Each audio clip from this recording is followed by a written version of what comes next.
The college football playoffs and, of course, the NFL wildcard games right around the corner. We're going to preview each one of these games. We're going to make our picks and, of course, our betting picks for each one of these games. But we are excited to be joined once again by Kevin Pryor. He is a sports journalist and co-producer and radio host of the 950 Lounge Show. He's also the host of DSN Sports Weekly and now a contributor for fansided.com. Be sure to check out his work there coming soon.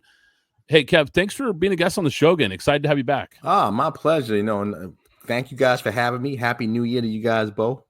Excited about these college football playoffs, and now we're entering into the second season of the NFL. So it's a great time for the football fan. Oh my gosh, right? How fun is this time of year, especially with this expanded playoff in college football? Yeah, it's so fun to have so many more games to look at, to talk about, all these fun matchups, teams that obviously don't play each other very often, and we're going to get some really good matchups. And let's jump into that first, Kevin's, because we've got 2 games left. This is starting to really boil it down here. We've got 4 teams left. We've got 2 big games left.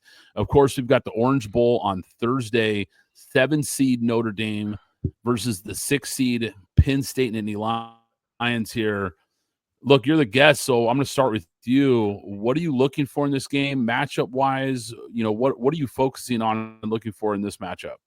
Well, the one thing about these college football playoffs, we've seen unique matchups. This one is kind of an old school matchup. So if you're an old guy like me, you appreciate the fact Notre Dame and Penn State are playing for a chance to go to the national championship. 2 legacy programs, 2 solid organizations that really get it done. 2 coaches of color, which will make the first national championship will have a person of color, black head coach playing for a national championship. So that's something to be said. I know, Brad, you picked Notre Dame. You was the lone wolf last week, and you picked the Irish. And again, as much as I wanted to pick Notre Dame, I didn't. But I'm so happy for Marcus Freeman. I think Marcus Freeman has done a great job. I think Notre Dame, get behind your football coach. You got one now. You got a guy that's going a little farther than Kelly, and now you got a guy that's really getting that program together that people believe in, and I'm excited for him. Consequently, on the other side, James Franklin, I called him the Ryan Day of the North. A lot of times he get these big games and they don't get the job done. Now, say what you want about Penn State. Yeah, we know they've had compared to others, maybe a little bit easier schedule, but that happens in every playoff. I mean, people that go, they had an easy schedule, but nobody says that in March when a team who's an 8 seed, 1 seed gets eliminated. It happens. It's a tournament. So again, now we got them in the Orange Bowl, Notre Dame and Penn State. Penn State really depends on some of their help. Jeremiah Love, who had a great game against Georgia, has been banged up a little bit. He got a little banged up in the Sugar Bowl. Howard Cross III, son of Giant legend Howard Cross, he's a little banged up. So those guys are important, especially Love. You got to have Love. And obviously, Riley Leonard cannot throw for 93 yards again. That's got to change. This is not single wing football, and you're not Paul Horning. So again, they got to have to stretch out. If that doesn't happen, if Notre Dame cannot throw the ball, Penn State can feast. Again, that front line of Abdul Carter, who I'm hearing might be a Jet in the future in the mocks. But again, from a standpoint, that front line and that pressure at Penn State can be great. Ella's played well. We know about their tight end at Penn State. They got it all. In this game here, guys, if I got to pick, and since we've been doing this, I vary between heart and mind, right? My mind says Penn State because I think they're a little bit more healthier.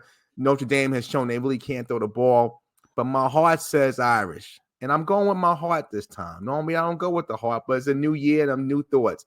I think Notre Dame gets to the championship game in Atlanta, and they beat Penn State 2017. Wow.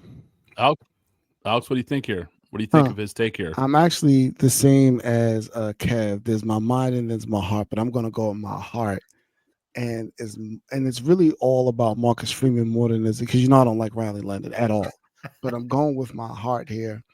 And Notre Dame, Yeah, I'm gonna go with Notre Dame. I had a moment of hesitation there, but I'm gonna stick with Notre Dame. I think the defense is going to, excuse me, the defense is going to show up, and they're going to have Penn State in the stronghold. And I'm going to go with Notre Dame, Marcus Freeman, doing something that Brian Kelly ran from and taking Notre Dame to the championship. Yeah, how can you not be so impressed by this coach? I mean, my goodness. And that was really one of my big takeaways from last week was we look at these two programs. When I'm talking about last week real quick, and I'll jump into this game here shortly. Nothing against Notre Dame because we know they've got guys who are going to play on Sunday.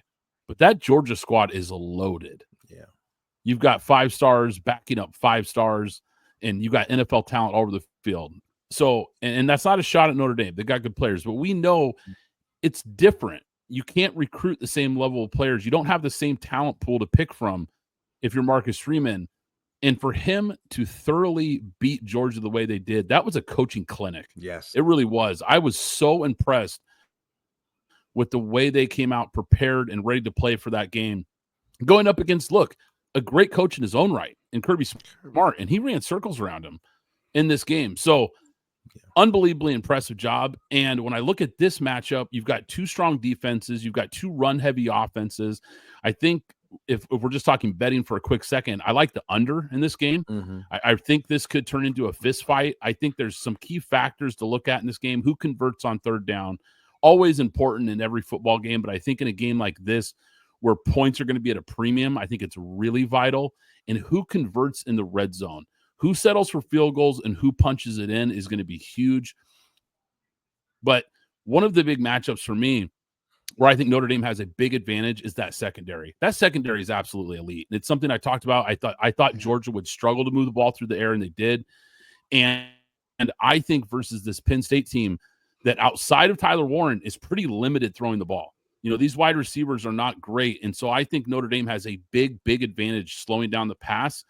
And when that you also look at that key matchup with a guy like Warren, these Notre Dame safeties are elite. And they can cover guys like Warren. They can, I'm not saying stop him, but I think they can slow down his production and make him a more limited factor in this game. Xavier Watts is an unbelievable player. Schuler, I mean, these safeties are really good. Clark as well. Yeah, absolutely. Absolutely. Yeah. I think the secondary is so key in this game. Notre Dame's offense, like you mentioned here, Kevin, I think could be a little bit limited because of the Jeremiah Love injury. That scares me a little bit. He is a big component to that offense, of course, running the ball. And I think Riley Leonard, we know he's a limited passer, but look, he's a dual threat guy. And if he can move the ball on the ground and kind of keep that Penn State defense off balance enough, I think that's going to be huge. Look, I like Notre Dame too, guys. I really do, because I love this coach and I love the momentum and I love this defense. It's really been their calling card all year. I think Notre Dame absolutely makes this a fist fight. That's the kind of game they want to play, and I think it's where they're going to be comfortable in this game. And I think Penn State, quite frankly, look, who have they played? Who have they beaten, I should say? They've played good teams. Who have they beaten? And that's not a shot at Boise State or SMU, but I mean, they haven't beaten anybody on this level. They haven't beaten a single team that I would consider on the tier of a Notre Dame. And I don't think they do in this one. Give me Notre Dame. I'm going to lay the 1.5 points here. Great pick. Again, Notre Dame's a team that understands their identity. They know that they understand who they are. They know they're going to run the ball. We're going to play great defense. We're going to play excellent special teams, and we're going to win ugly. There's no style points in this game. And I think I think we all agree that Marcus Freeman has really grown as a coach, and that culture has grown as an organization. And I think they're ready to take that next step. And look, I'll say this before we move on, because we've got a lot of games to get to here. I think he's the best coach in this 4 teams remaining. And I think as crazy as it sounds, I actually trust him the most out of these coaches. We've seen James Franklin in big games. We've seen his team shrink. Look, prior to last season, that was kind of the MO for Sark. Mm-hmm. We've kind of seen him kind of come up light in a lot of big moments. And then when you look at Ryan Day. Ryan Day, thank you. Ryan Day, we know that is hot as they are, and we'll get to them in a sec. As hot as they are, he's been known to shrink in big games too. So Marcus Freeman, look, he might be the guy to circle in this 4 teams that are remaining here. But let's jump into the next one here, because we've got Texas, the 5 seed Texas Longhorns taking on the 8 seed Ohio State Buckeyes. What a matchup this is in the Cotton Bowl. Once again, Kevin, I'm gonna hand you the rock here. What do you like in this matchup for each team? What are you looking for? Key matchups, key things that you're watching for. This will be a unique game. Obviously, we know the steamroll that is now the Ohio State Buckeyes. As long as they don't have squiggly lines on their helmets and playing maize and blue, they're fine. The team is just went through a buzzsaw against Oregon. Really, Oregon had no chance in that game. Obviously, that whole situation with Ohio State they're really clicking on all cylinders. The quarterback is, I think, making himself some money moving into the NFL, and I think they look strong. Texas, on the other hand, is playing back in the state of Texas, the Cotton Bowl, Jerry's World. Quinn Ewers, that 4th and 13 against Arizona State was onions. I think, again, it's a situation where it's kind of unique, where you have a quarterback who, if he decided to come back to school, even if he wins a national championship, will probably have to go find other places. But I think Quinn Ewers is actually playing himself into a higher position in the NFL draft. I know that's what you guys excel at. But again, we're talking about the Cotton Bowl. Again, Will Howard's balling, that running game, that dynamic duo Ohio State's playing well. They're just clicking on all cylinders. That $30 million, whatever they allege, NIL is playing ball. Texas is a great team. They do a lot of great things. They run the ball well. They have great defense, but they go through lulls. They find themselves in middle of games where they either fall asleep or it's just, I don't know what it is. And it happened against Arizona State. You're up 16. It's inexcusable to almost lose that game. And probably Arizona State, if they could have punched in a couple more touchdowns on 5-yard line, should have won the game. But nevertheless, I think, again, this is going to be a classic one. Ohio State's talent and depth against Texas, grit. Texas at home. The Longhorn fans will pack out that place. They'll probably have, I think Jerry World can hold up almost 100,000, 90,000. Yeah. They'll have every bit of that, and there'll be a lot of burnt orange. But nevertheless, I think Ohio State is on a mission right now. I was talking to somebody I know in the media game was saying that there's people saying at Ohio State that Ryan Day and Chip Kelly, if they win a national championship, do a mic drop and say, we don't need this, and they go to the Chicago Bears. But that's for another day, another time. And this game here, I like the Buckeyes. Going into hostile environments, I think they like it like that. I think they're playing that type of football, and I think Ohio State will win this game 28-17. Buckeyes in the national championship. Listen, my SEC bias is about to show, and I don't care. It's Texas. It just got there, though, Alex. Hook 'em. It doesn't listen. A lot of teams just got to the Big Ten, and they've been sitting there claiming Oregon and all these other teams. So that's true. Turnabout is fair. True. So I am Sark bias. I'm Texas bias, but I just think that Ryan Day's going to show up and choke again, or Chip Kelly. Take your pick, whichever one you want. But I'm sitting there. I'm going with Sark. I'm going with Texas. I am on record, and Brad knows this, is saying they wouldn't win unless they put in Arch Manning. So at some point in time, Arch Manning is going to play a vital role, a la Tua and Jalen Hurts. And Tua, I was waiting for it. At some point, they're gonna need that. They're gonna need the mobileness of an Arch Manning, because Quinn Ewers is a statue. Sorry, Quinn, you are, but they're gonna need his mobileness in that, because unlike Notre Dame, which would have been an interesting match with them in Ohio State and Notre Dame, but unlike Notre Dame, Texas does not have the corners, and with the receivers that those guys have, this Jeremiah Smith, this phenom that's coming, I don't want to say coming out of nowhere, but basically for me, coming out of nowhere, he's going to be hell to handle. So yes. I think this could have the propensity, actually, Brad, to go over as well. But I'm taking Texas. I'm taking Texas in the 5.5 that Ohio State is giving. At least that's what I see on my end. Yeah, I see 5.5 as well. And I think the one thing I'll push back on is I think you're giving a bit of a disservice to this this Texas secondary. The secondary for Texas is really, really good. And some might say the best in college football. I think Notre Dame has a case to be made, but either way, a really good secondary and a really good wide receiver matchup. And that's one of the big matchups I'm watching here is you've got these elite wide receivers for Ohio State versus these really good secondary pieces in Texas. Who wins that battle is going to be huge. We know the injuries to Ohio State's offensive line, I think, is big because we've seen a lot more pressure in the last few weeks. They've been giving up a lot more pressure since those injuries have been a factor. Will Howard, to your point, has been really lights out. I mean, Kevin, this guy is playing some really incredible football right now. He's been dialed in. Ohio State's running back room is so good. And I think their ability to run the ball is going to open up the passing game even more for this team. This team just feels like a buzzsaw. You use the word buzzsaw, and that's what it feels like right now because this is a team that seems to be clicking at the right time.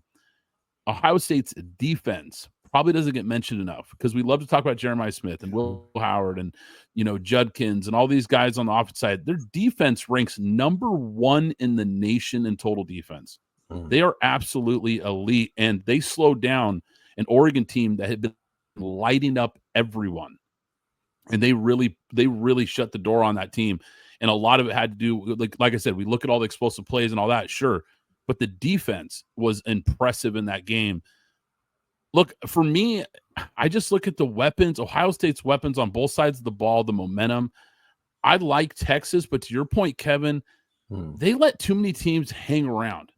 And you're not going to be able to get away with that versus a team like this. If you play to that level, or if you have those moments, I should say, those quarters, those series where it seems like they kind of just, I don't even know how to put it, like slip out of their game plan, they're going to get lit up by this team if that's the case, because Ohio State's way too good to have those kind of moments. So give me Ohio State. I think they cover in this game. I'm going to lay the 5.5.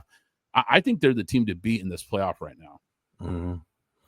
Well, yeah, without question. I think, again, the Buckeyes are just so formidable. And, again, not to knock Texas. I think playing in the Cotton Bowl will give them a boost, no question about it.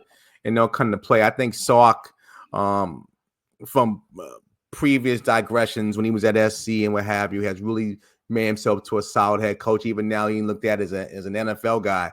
But I think that Ohio State setup. To your point, Alex, you're right. Day does have the slip ups, but it won't come this week. Okay.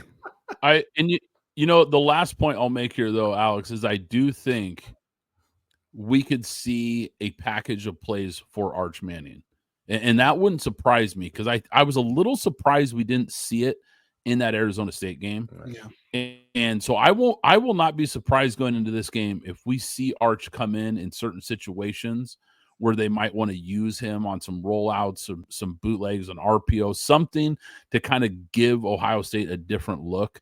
So that would not surprise me at all. All right, but let's shift gears here. The NFL wildcard weekend ready to kick off, of course. Man, we've got some fun matchups here in the NFL. Let's start with the number 4 seed Texans, number 5 seed LA Chargers. Kevin, once again, I'll start with you as the guest. What are you looking for here? Because I think on paper, this looks like a pretty close game, 3-point spread. It feels like it could go either way. What side are you leaning here? I think this will be one of the most entertaining games of the NFL playoff weekend. I think, again, the return of Jim Harbaugh, you don't have to like him, but the man just wins everywhere he goes. Obviously, second year, DeMeco Ryans has got his team back in the playoffs. I know CJ's had a little bit of a rough season, but rough season still ending in the playoffs ain't too bad, and winning the division. I think, again, when it comes down to this game, the Chargers, physical team, I've liked what Lab McConkey has done with that group. Again, Harbaugh's style of play, it's a throwback, and I love it, being a throwback type of guy. I think the Chargers, and I almost said San Diego, Los Angeles Chargers, go into Houston and win that first playoff game. I think, again, obviously Houston has had some issues. The Chargers, to me, are just a team that will make it ugly. And I think, again, in playoff football, when the game is ugly, I think it's an advantage to the team that's mucking it up. and that's going to be the Chargers. They're going to make it into a dogfight. I think they win this game. Alex, Yeah, I got heart or head here. Heart or head here, Alex. No, this is my head. So Okay. yeah, I agree with Kev here. I think the Chargers are gonna bear down on the Texans defensively, and I think it's gonna be a defensive game. I think it's gonna go under. I think it's gonna be 20-17, which will probably give it. I see the Chargers giving a 3, so that makes it a push. But I think the Chargers are just gonna outmuscle them. They're gonna be tougher than Houston in this realm, and I think the main thing is going to be, I just think that the Houston Texans, their offense just isn't ready. They've kind of been off balance. I felt they should have leaned more into Joe Mixon after you had Nico Collins hurt early in the year. Then while he was out, you had Stephon Diggs go down. And then, there's that gruesome injury to Tank Dell that happened later in the season. So now you're just really dealing with I think we said they picked up Deontay Johnson to try and, fill the wide receiver room. I think the injuries on the offensive side, that's not to say that the Chargers, who don't have really any weapons, when Quentin Johnson's your best weapon, well, second best weapon, rather, I'll say that, because Lat McConkey is a piece out there. And J.K. Dobbins has just come back, but I think that the Chargers, the way they've played, it's just really been defense and running the ball for the most part. So I think that they're going to be able to do some things there, and it's going to be a low-scoring game, but I'm going to take the Chargers, and I'm going to take Jim Harbaugh. I'm a little surprised to hear that. I know Harbaugh's not your favorite coach, so I was a little surprised to hear that, Alex. I thought you might lean Houston here, but look, for me, there's a lot of key matchups in here, but the Texans' offensive line is a real issue, and it's been an issue all season long, and I don't know how they fix it overnight. I don't think they do. Going up against the number 1 scoring defense in the NFL, a pass rush that can get after it. I mean, look, I'm not even going to sugarcoat it. They haven't just been bad. They've been terrible, and I think it's really hurt this offense all the way around. I think it's hurt C.J. Stroud as a quarterback. He hasn't been the same guy behind that shaky offensive line. The offense as a whole has been struggling. Of course, like you mentioned, the injuries to the wide receiver group, it just hasn't clicked on that side of the ball. Now, the defense might be a little underrated. They've still got some playmakers on that side of the ball. But when I look at this Chargers team, Herbert's been a top 5 quarterback all year. And we've seen him elevate his play as far as taking care of the ball, making unbelievable decisions. I mean, one of the lowest touchdown to interception ratios, maybe the best in the league if I had to double check that. And the second fewest turnovers in the NFL as a team. So this team takes care of the ball. They've got a balanced attack. They run the ball. They play really good. And here's the other part too, is that Herbert in this Chargers offense has actually been really good versus some of the best defenses they've faced this year. So it's not just beating up on the weaker teams. They've been good in the big spots. I hate taking a road team in the playoffs. That is always tough to do here. And I have so much respect for DeMeco Ryans, but I just think there's too much on this Charger side that I look at, and there's just a bit of a mismatch here as far as personnel. I'm going to take the Chargers to win. I think they covered the 3. I think they win by a touchdown here. Superchargers. They're back. Yeah, let's go AFC North matchup here. Number 3 seed Ravens taking on the 6 seed Pittsburgh Steelers. Kevin, I'll start with you again. What are you looking for in this one? Well, this is obviously a playoff game, but it's 2 rivals. Pittsburgh has moonwalked into the playoffs, losing the last 4 straight. Listen, I'm a Mike Tomlin fan, but I'm starting to look at Pittsburgh as being in purgatory. Not bad enough to get a high draft pick, but not good enough to win in the playoffs. For Baltimore, it's Super Bowl or bust. I think, again, people have been talking about Lamar with MVPs, and I get that, but Lamar's got to worry about winning a Super Bowl. You got to win a championship. This team here is built for it. Derrick Henry in this group. Obviously, we saw Flowers go down last week. I don't know his situation for this week. I'm assuming, I think it's a leg or a knee. I'm assuming he's going to try to play. But Pittsburgh just, I think Russ has been, gave Yeoman's work.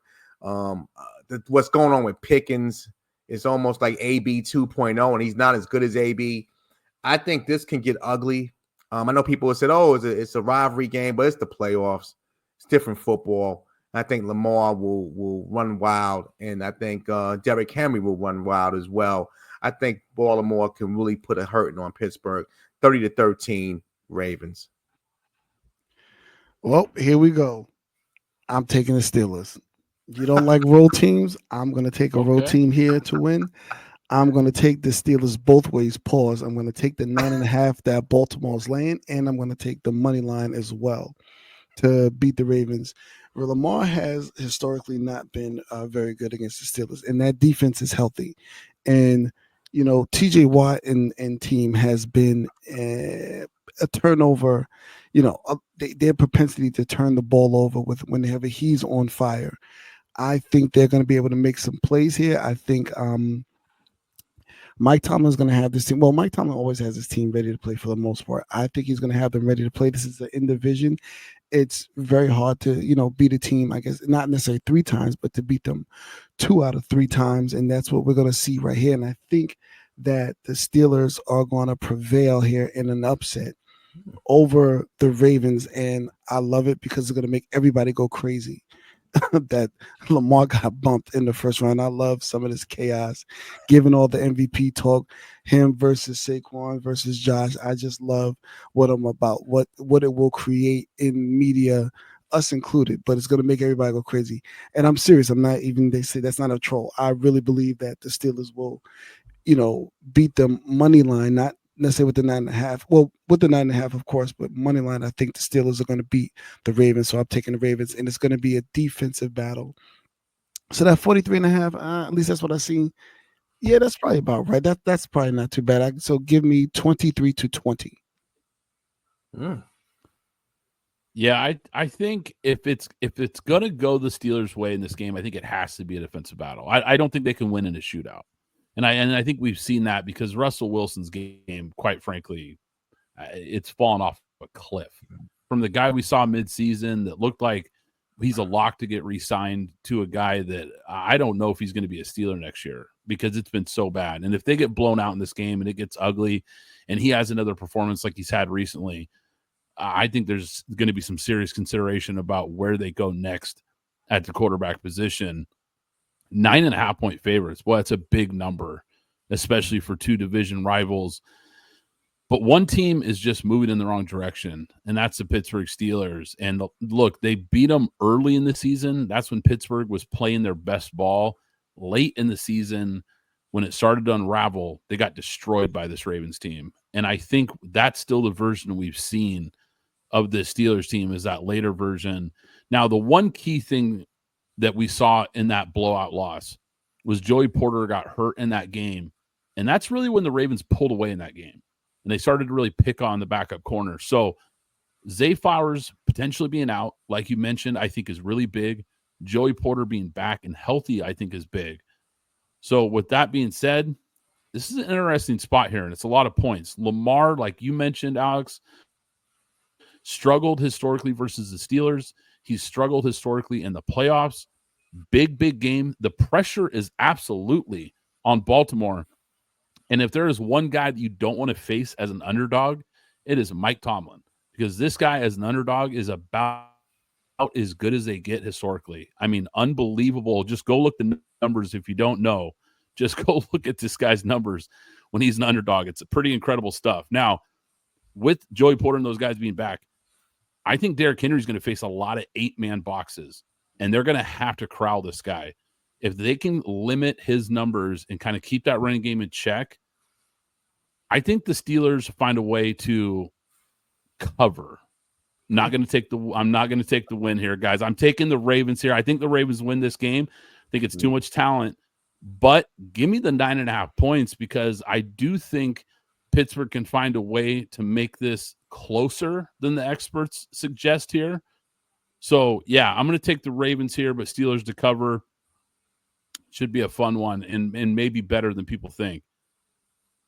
Number 2 seed, Buffalo Bills. Number 7 seed, Denver Broncos. Interesting matchup here on a lot of different levels. Kevin, what are you looking for here? Well, I think, again, this is the typical one team is just, hey, we've overachieved and we're happy to be here. And The other team is got a window that's a Super Bowl window they got to go shoot out, try to jump out through if they're, going to really close this thing out right. And I think Denver's just happy to be here. Listen, Bo Nix started out slow, really picked up the offense. He's actually, to me, exceeded all expectations I thought of him. Sean Payton is obviously a great coach, and that Denver team, Surtain, them boys, they got a bright future, but it's not this year. And I think again that they'll give Yeoman's work, and they'll compete against Buffalo. But like I said again, Buffalo is got a closing window. Josh Allen is very similar to Lamar Jackson. Has got to get over the hump. They just don't do it. Addition by subtraction, they got rid of Diggs. It seems that it's loosened up Josh. I think he's playing more freeler, and he's probably going to be the MVP of the league. So I think, again, this one here, not much to talk about. I think Buffalo puts the hurting on Denver. I think Denver will compete first half, but they just really can't compete with Buffalo this year. And I think, again, the future is bright for the blue and orange, but too much talent in Buffalo. 24-10 Bills. So we talk about the future of Denver, and with their young quarterback, but their defense is not necessarily a bunch of rookies out there being led. They are a very good defense. I mean, they're only allowing 220 yards through the air and 96 on the ground, and if I'm not mistaken, 18.3 in terms of points per game. So this defense, if they have a chance, it's going to be this defense. So the weather's not going to matter because it's cold in Denver, it's cold in Buffalo, snows in both places. So I don't think that'll be the issue here. I think there's just, this is really the Josh Allen. Are you going to be able to, what are you going to be able to do against this defense? Because the defense, again, is formidable. And Denver, for the most part, for probably about the last 5 years, have had a formidable defense for the most part. So it's not like they're a new group. This is a group that does have some cohesion here. Now they may not have the big names like they have with Von Miller, but they don't, but there's a Patrick Surtain back there for the most part.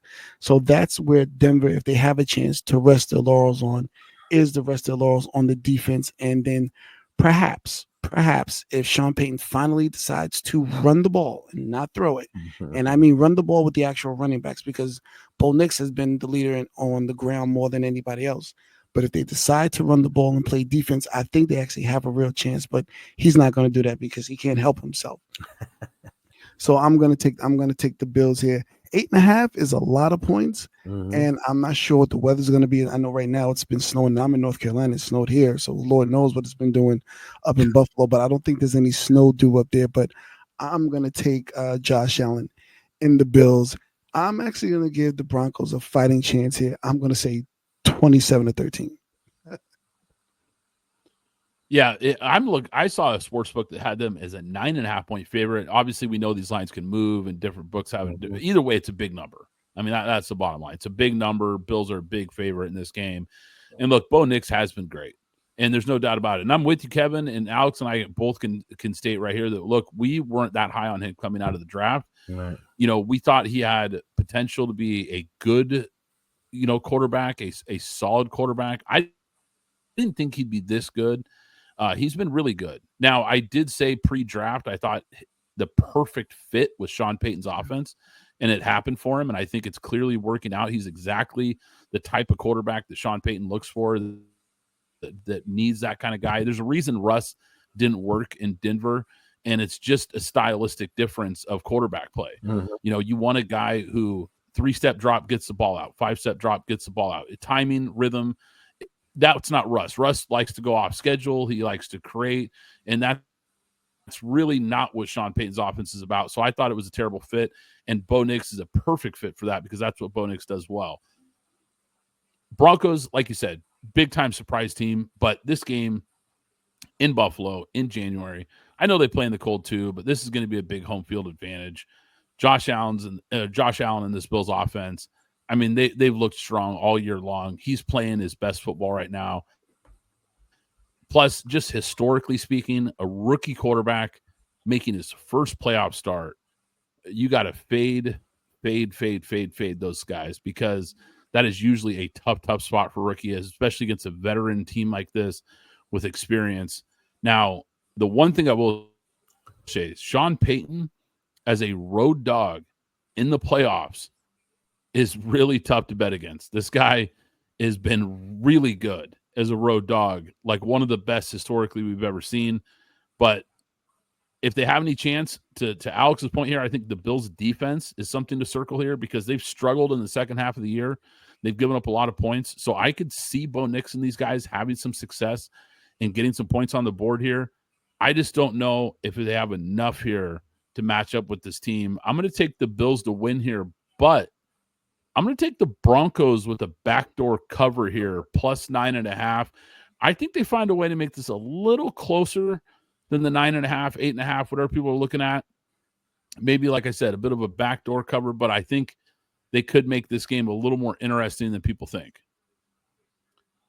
Let's move to the NFC side here. We've got the number 7 seed Green Bay Packers taking on the number 2 seed Philadelphia Eagles. Kevin, what do you think about this matchup? Well, obviously, again, this one is Philly and Green Bay, two solid organizations. But to me, Love is not right. Something's not right with him over the last few weeks. And I know he got nicked up even in the last game, but he's been battling something. I don't know what it is. And I think, again, Philly, I think they'll have Jalen Hurts back from concussion protocol. Saquon, unfortunately, didn't go for the record. He's well rested. I think Brown in that group. I think Philly's a team, when I look at that whole side of the bracket, the NFC, I think Philly's a team that because of that balance, and I believe in Jalen Hurts more than others, I think Philadelphia is a team that can really make some noise in this tournament. Green Bay, solid team, but like I said, I just think Love is just not right, and I think it'll show on this weekend. I like the Eagles. I like Saquon to really have a great game. I think that team is a complete different dynamic with him running the ball because he opens up everything else in the passing game. And for a quarterback like Hurts, who needs that assistance, it's the perfect formula. Philly rolls, I think, 24-10.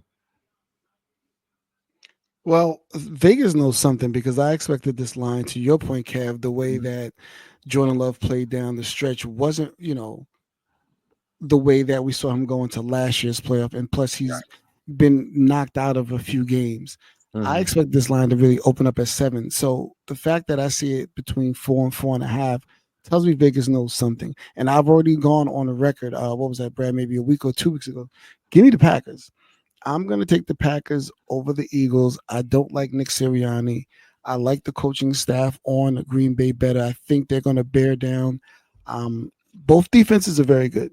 The Eagles are good against the run and the pass, and so are the Packers. They're very good against the run and good against the pass. They're both allowing under 100 yards rushing. That's not to say that, Saquon can't do Saquon type things, but I like the Packers here. I like them actually to even confuse the defensive backfield, even though they're very good rookies. We talked about the other day, Brad, Cooper DeJean and Quinyon Mitchell. My rookie of the year, Quinyon Mitchell. I think they're going to be able to cause some confusion back there because Jordan Love throws the ball all over the place. There is no one to key on when you say, hey, we have to stop this guy. I believe Christian Watson is out. He's their home run hitter, but that's been his career. He's been in and out and not available in the key situations for the most part. So they're going to be fine there.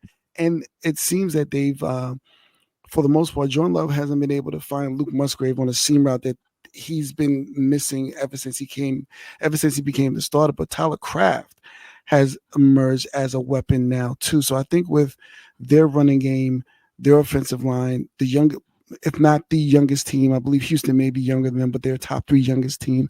Those guys are going to be flying, and they're deep. Lucas Van Ness, a guy that I love coming out draft, is not even a starter on this team. So they have a lot of depth, a lot of youth. They're fast. They play physical. I like the Packers here because of what I saw last year and what I like from LaFleur as a head coach. I like them to confuse those defensive backs, even though very good. I like them to confuse those defensive backs and beat Philly at home, beat Philly in Philadelphia. Well, you talked about the line and what Vegas knows. This line opened at 3. It moved to 3.5. It moved to 4.5. It moved to 5.5 at some books. So the Vegas absolutely knows that the Phillies got a mismatch here, and I think that's why this line continues to push in their direction. And look, the public doesn't move lines, pros move lines. Right. So I pay attention to the line movement. They're hammering this Eagles team to cover in this game. I just think there's too much firepower from Philadelphia in this game. I think Jalen Hurts coming back from the concussion, I actually think he needed some time off, because I had seen some reports that he is kind of more banged up than we were led to believe, and needed that rest and needed some time to get healthy. And on the other side, just too many injuries for the Packers. I just don't think this is the same team that we saw last year with so many key guys out. You mentioned, of course, Christian Watson. I think that's a big loss, a guy that can stretch the field for them. I know they're deep at wide receiver, but this Eagles secondary is absolutely elite. This Eagles defense is absolutely elite. The Eagles run game is absolutely elite versus a Packers rush defense that has struggled. So for me, that's really the key. The biggest key to this game is that the Eagles want to run the ball, and I don't think Green Bay is going to be able to stop it. I think the Eagles win. I think they win comfortably here in this game at home. Like you mentioned too, Kev, normally if Jordan Love was healthy, I think Green Bay would have an advantage at quarterback, and really probably a big advantage at the head coaching position, which is two things I always look at. Mm-hmm. But with Jordan Love not being healthy, he just hasn't looked right. And it's hard for me to really think that he's going to be able to do enough here against this Eagles defense. I'm going to take the Eagles to win and cover in this matchup here. Now we've got a 3-6 matchup, Tampa Bay Buccaneers versus this upstart Commanders team. Kevin, who do you like in this matchup here? Well, you know what I mean. Obviously, salute to Baker Mayfield. I think he's reasserted himself as a quality quarterback. Tar Bowls, the pride of pass in New Jersey. Shout to him as well. But, Tampa, I think, again, a program that really benefited from a weak division. I think Atlanta was probably the most talented division in that team in that division, but just couldn't get it done right for whatever reason. Normally I don't go with rookie quarterbacks in the playoffs, but something about Jalen Daniels is he's just playing beyond his years, and it's just his style. And Dan Quinn has got this thing moving. Kingsbury is calling great plays. I like the Commanders in this game. Again, this is one of the ones I don't know if you would call it an upset. I guess you can, because it's a 3-6 and they're going to Tampa. But I like Washington to prevail in this game. I think Daniels, will probably have to settle down a little bit. I'm sure there'll be a little bit, off key in the first quarter, maybe part of the second quarter. But I think he's going to settle down enough, and he's going to make enough plays to win this game and for Washington to move on to playoffs. Commanders 21, Buccaneers 17. Well, I'm going in the opposite direction. I'm going to stick it. Now, I'll say this. If Marshawn Lattimore were healthy, I would pick the Commanders, simply because Mike Evans historically does not do anything against Marshawn Lattimore, but he's not going to be playing this game. And I think I'll say it like this. I like the dogs on the Buccaneers more than I like the dogs on the Redskins. The Commanders, because Big Baker is a dog. Mike Evans is a dog. Jalen McMillan coming out of nowhere.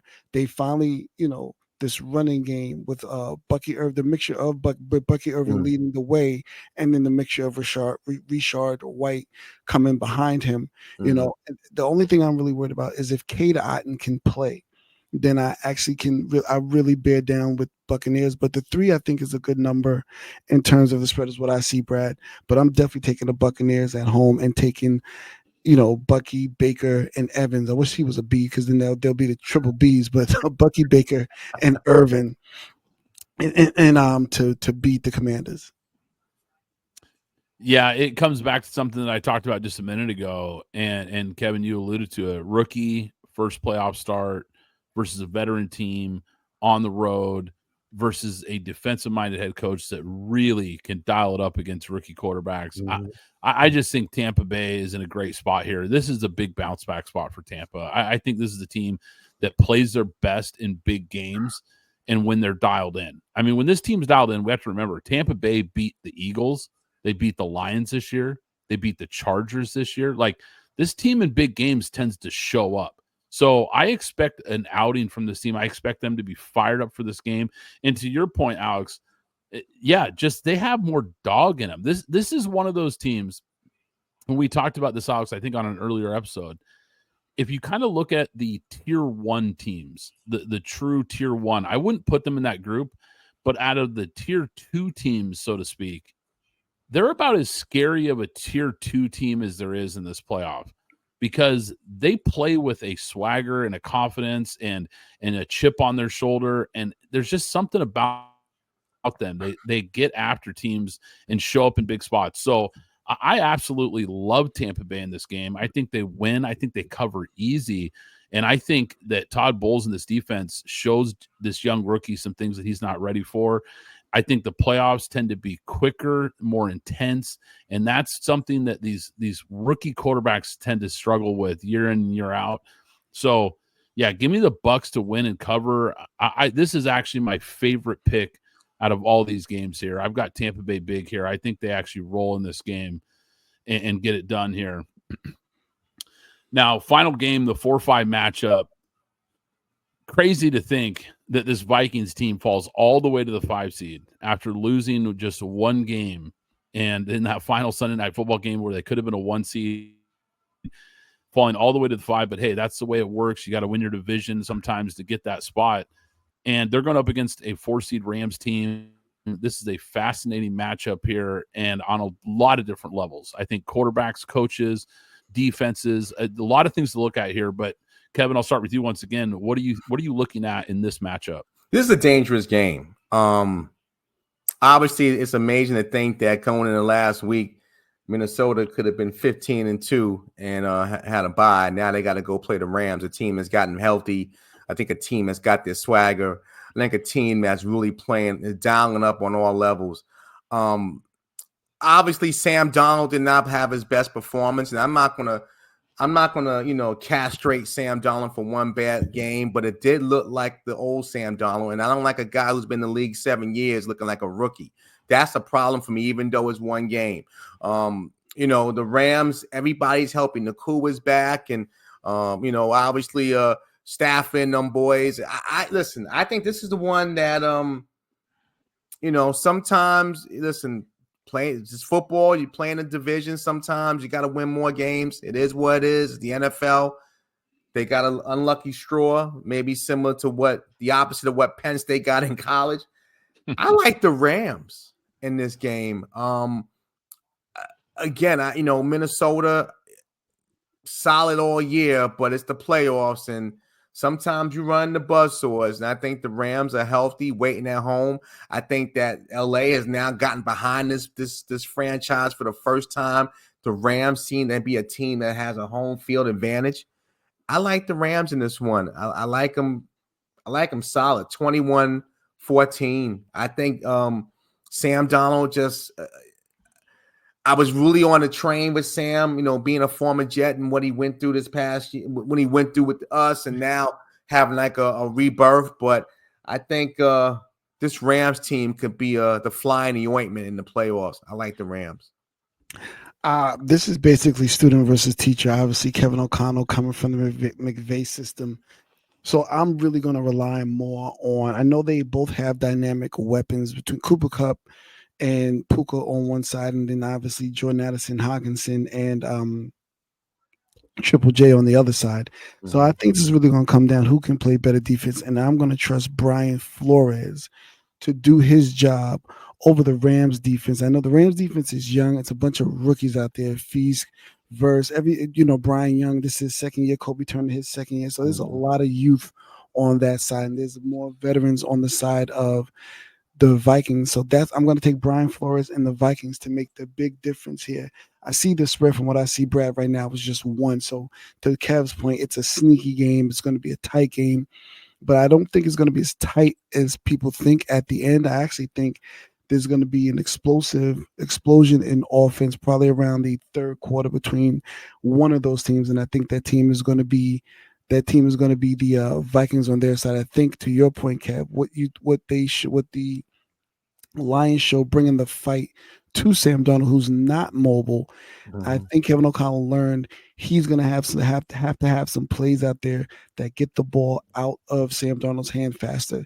Wide receiver bubble screens with the, you have Cam Akers there, who's a bit shifty, screens with him to slow that defense down, so you can then get Addison, who only had 1 catch for 0 yards in that game, to get Addison and Triple J involved there. So I think he's learned his lesson from that Detroit game, is going to be able to do some things there. So I'm going to take Brian Flores in that defense. That's going to be the difference in this game and why the Vikings are going to win. Yeah, Kevin, I don't know if you got into my emails and were reading my notes or what, but you were saying everything. I'm like, he's saying everything that I'm about to say here. Like, what's going on? You kind of stole my thunder here, because I'm with you. I got the Rams. Yeah, I like the Rams in this matchup here. And look, it's a 1-point favorite. Minnesota, of course, is a 1-point favorite. That is very, very telling. Vegas is absolutely telling you something here when you've got a team with that kind of record going up against a team like the Rams, and they're a 1-point favorite. That is a shocking line to me and very eye-opening. Rams, I look at this game, veteran quarterback, so much big game experience, so much playoff experience. You've got a coach with big game experience. You've got players all over the field with big game experience. Puka Nacua, Cooper Kupp, healthy. Williams healthy. When his weapons are here, this team is dangerous. I mean, this is a different team when he's got his guys. And the last time these guys played, McVay exploited that defense. So I think he knows exactly what they're doing here. And I think on the other side, I think to your point, Alex, about the student and the teacher, he knows exactly what Kevin O'Connell wants to do when they've got the ball here. And look, I'm with you, Kevin, and I have been rooting for Sam Darnold like a lot of us. I think this has been one of the great stories in the NFL this season. I think we've all kind of secretly been rooting for Sam Darnold. It's been so fun. And really in that game, I wanted to see him have a big game and get it done. But that looked like the Sam Darnold that was seeing ghosts back in the day. That did not look like the guy we saw in the regular season. And in a big spot, that really, really makes me nervous going into this game, because there were plays to be had. And I went back and watched some of those plays again. He had plays and he was either missing throws or just didn't see it. It wasn't all play calling here. A lot of this has to fall on Sam Darnold, because I think he really struggled in this game. I think the pressure of the game, the moment, the spotlight, the looming contract situation. I mean, let's face it, there's a lot of money involved with the way he plays here down the stretch as well. I think it got to him. And here's another big, big pressure spot versus a team that we know is going to come in cool, calm, and relaxed. Give me the Rams. I think they win this game, and I think this is going to be an early exit for the Vikings, and they're going to look back saying, how in the world did this happen after such a great, great season? So let me ask you, if Sam Darnold has a game, let's just say he has a bad game against the Rams, do you move off the fact, because 2 weeks ago it was all about sign Sam Darnold, keep JJ. If he falters in this game, do you change your mind? Well, I'll let you answer first, Kevin. What do you think? Well, listen, we're all capitalists, right? Stock markets go up and down every day. Sometimes things change in a matter of 2 weeks. And I was one of those people that was saying maybe hey, Vikings are in a great position. You're playing with house money.